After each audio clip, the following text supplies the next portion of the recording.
Okay.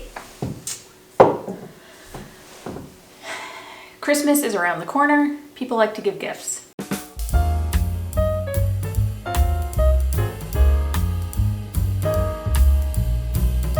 All right, number 5 is going to be for all of your office folks. When they want to get you something and you don't know what to say, and and you say a raise and they say no, and they didn't think that was a funny joke. So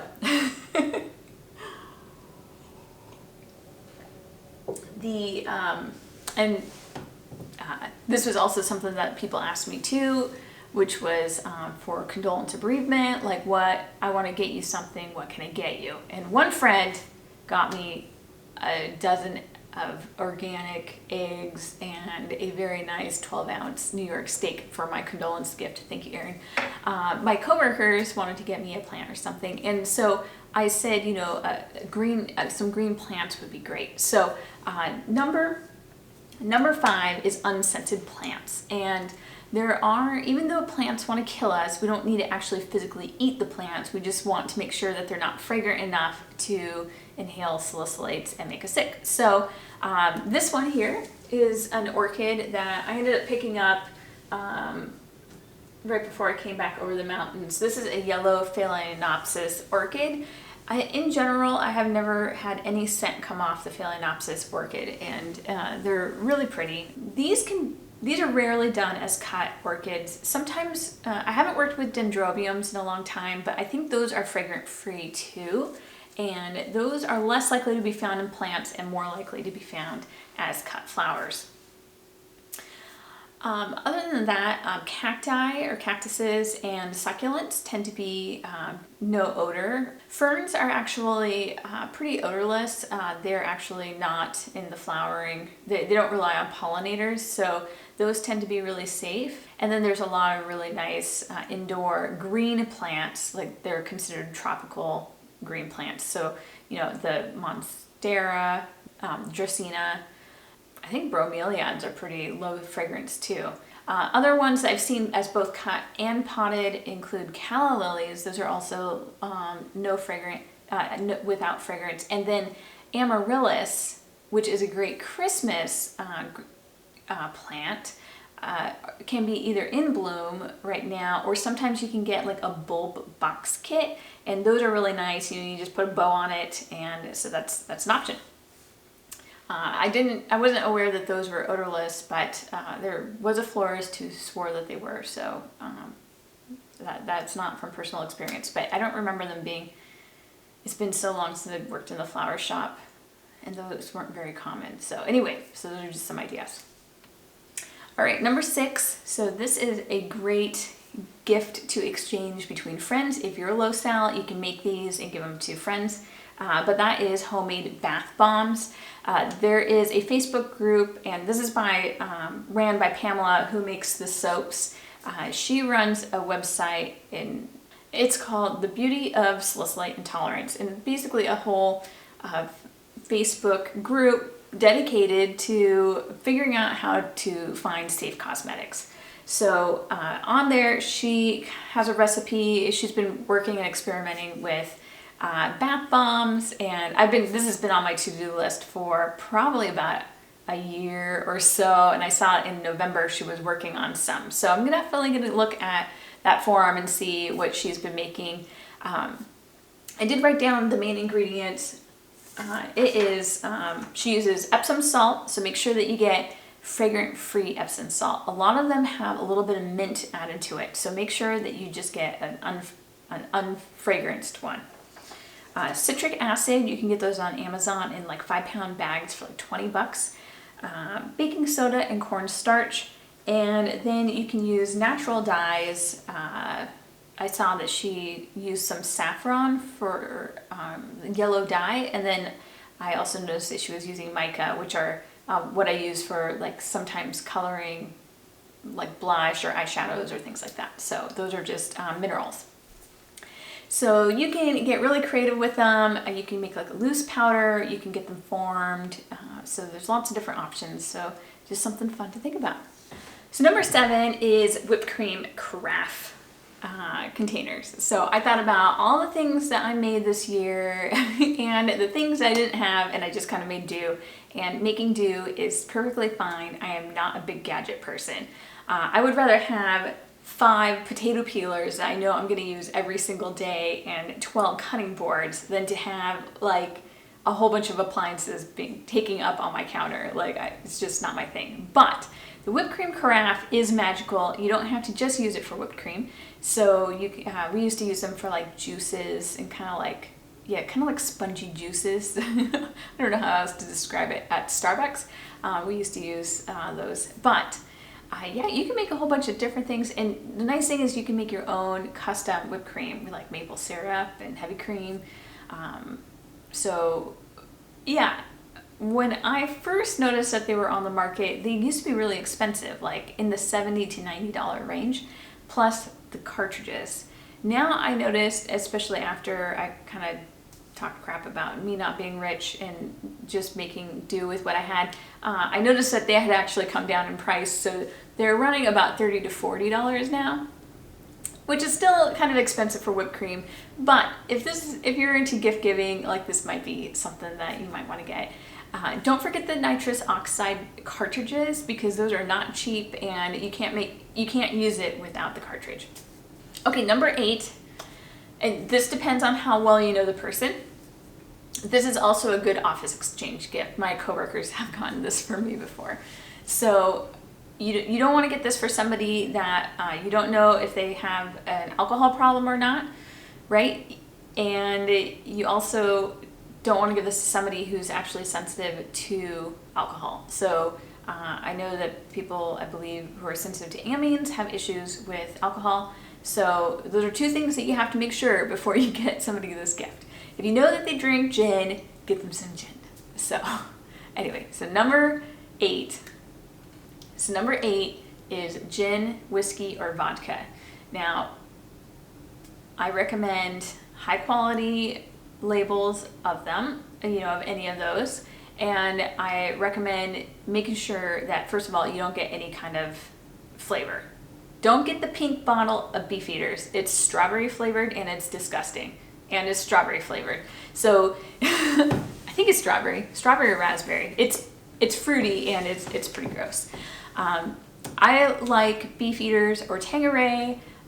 There are some other nicer gins that I can't justify myself buying because of price.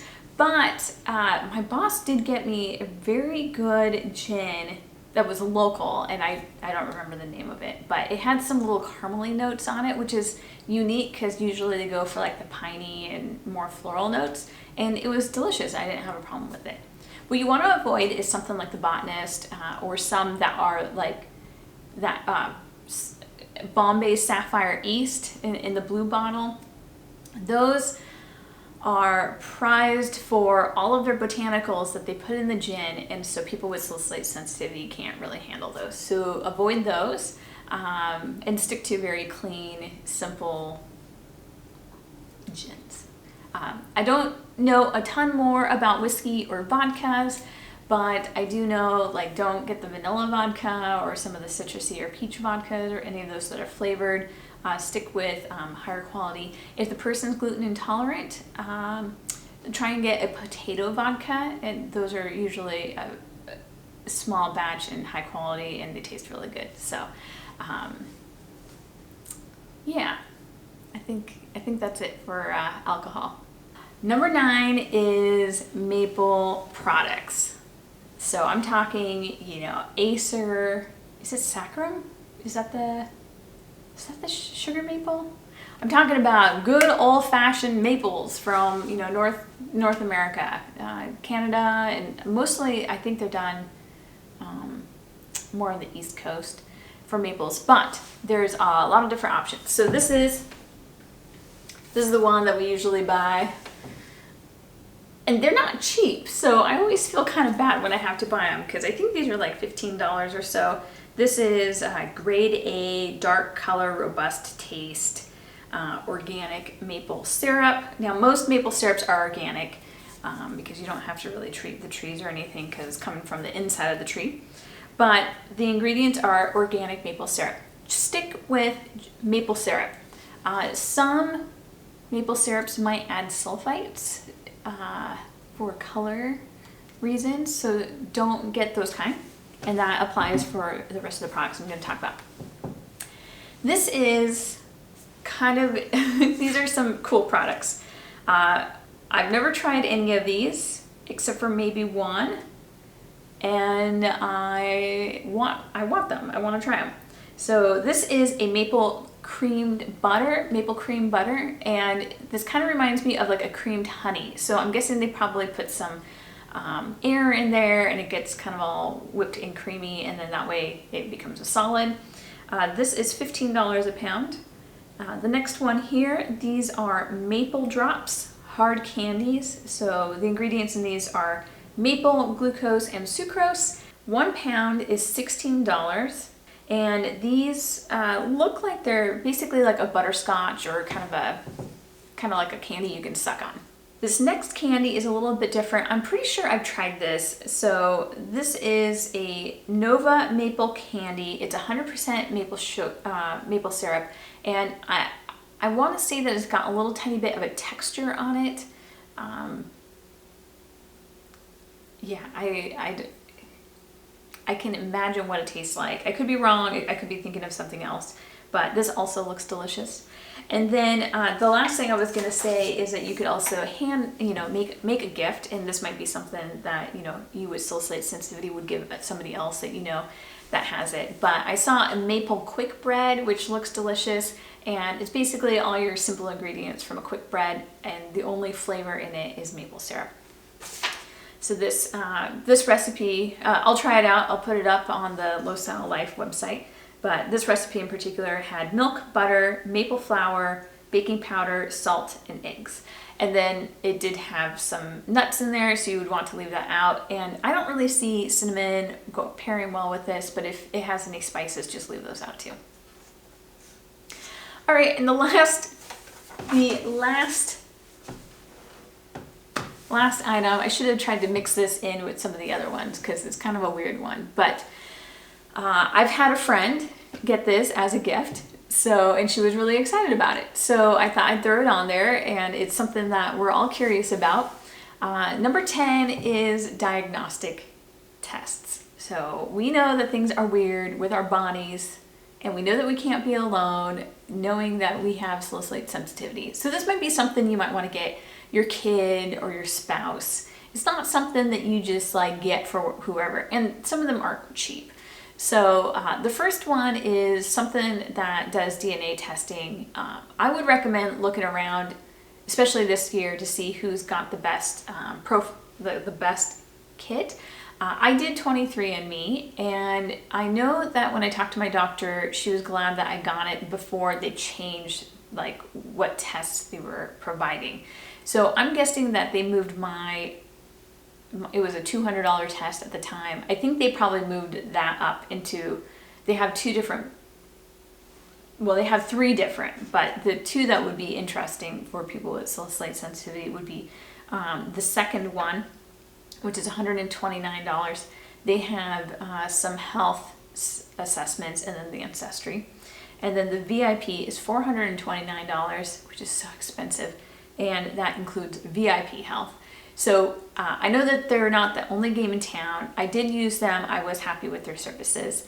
I would not, that it's a lot of money, but from that, what I was able to to tell for myself, I had already learned through an elimination diet that I could not take vitamin Bs, like folic acid and some of the B12s. I just can't. I eliminated them, and I never had a migraine again. Well, just about. It seems like that. So much better shape taking those out, even before going low-sal. But it was nice to get my tests in and say oh, look, you do have the MTHFR gene, and you do have, a good chance of, you don't have the gluten gene, the celiac gene, things like that are really helpful. Some things, might be eye-opening for somebody that you love. The second one is kind of gross, I'm gonna be honest. And this is why you don't wanna buy it for like your girlfriend on like the second date for Christmas.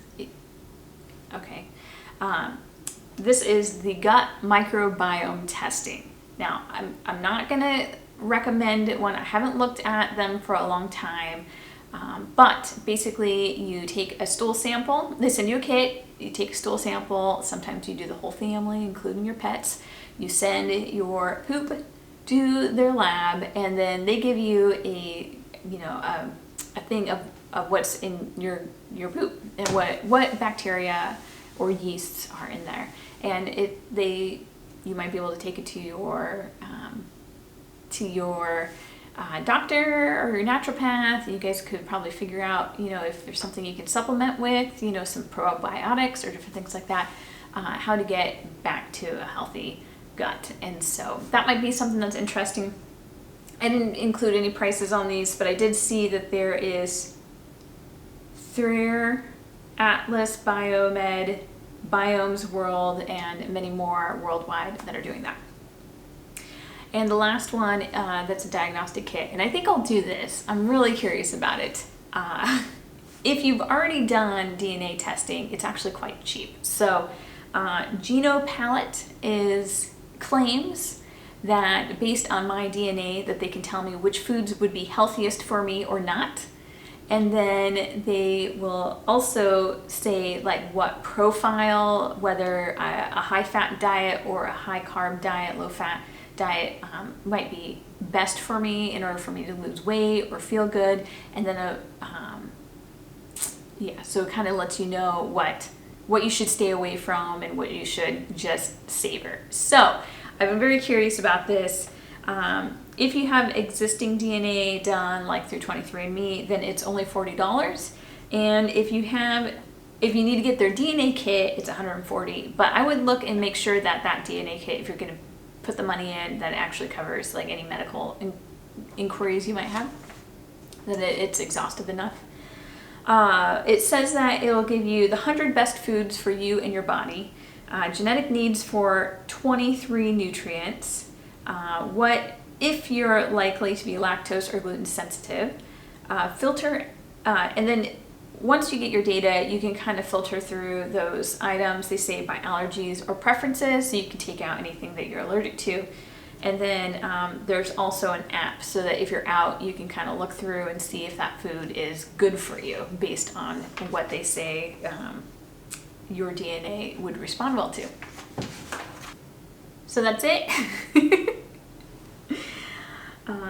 All done. 10 items, or 10 subjects more like, of great gifts to give somebody that is sensitive to salicylates. I just hope that you came up with some good ideas. Sorry this was long. I didn't think it'd be this long, but I think hopefully everything that I said was useful.